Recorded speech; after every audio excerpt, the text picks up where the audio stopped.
Magandang araw mga katulong. So, today, nandito tayo sa supermarket. Sa Buckerson Supermarket.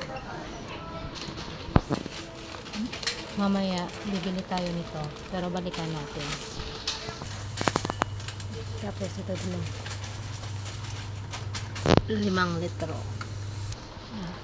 So, balikan na natin naman yun. Yung Dettol na 5 litro. At saka, dishwashing liquid na 4 na pakete sa isang sack.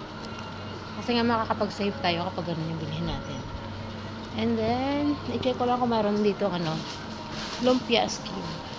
Para mamaya is, alam ko na kung mayroon. Hindi, balikan ko na lang mamaya. Kasi nga, wala pa kasi dito yung amo ko eh. Of course, kailangan pag pumunta ako ng supermarket na talagang pamalingkid day talaga, kailangan is, nandiyan talaga yung amo ko. Kasi may bibili na rin siya kasi para sa self niya. Tapos ako yung taga-bitbit. So, ito yung mga lumpia skin na bibili natin mamaya. So, siguro yung yung 20 pieces or yung 50. Siguro yung 50 pieces yung kukunin natin mamaya. Pero mamaya na yun kasi nasa freezer, diba? So, now is punta muna tayo sa vegetable area. Kasi ang gusto ko kasi magluto ng lumpia, pero puro gulay lang.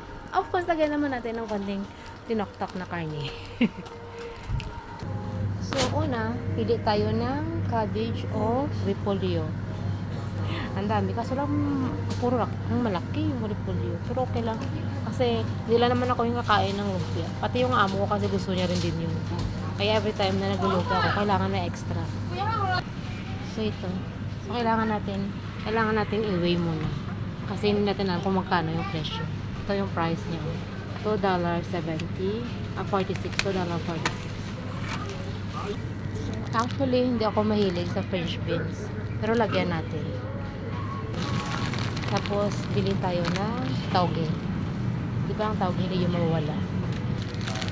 Kumuha din ako ng chili kasi nga wala na kami doon sa may bahay. Naubusan na. And of course, kuha din tayo ng carrots. So, yun lang. Yun lang yung kailangan kong ingredients para sa ating lumpia. Tauge, carrots, repolyo, French beans, at saka tinoktok na karne. Dahil sa makatinapay tayo, kuha tayo ng tinapay. Rainbow. At dahil paubos na din yung egg natin sa bahay, kaya kuha din tayo. So, yung ibang bibilhin, si amo na yung bahala. Tapos yung kanina doon, yung Dettol, lumpia skin, at saka yung dishwashing liquid. Mamaya ko na yun balikan kapag ready na kaming magpumila sa counter. Kasi nga malapit na yun sa counter banda yung mga items na yun. Kaya yun lang. Kailangan ko magkat-ikot muna kasi nga wala pa dito yung amo ko. So, hanggang dito na lang muna yung katulong niya. Maraming salamat. Bye-bye.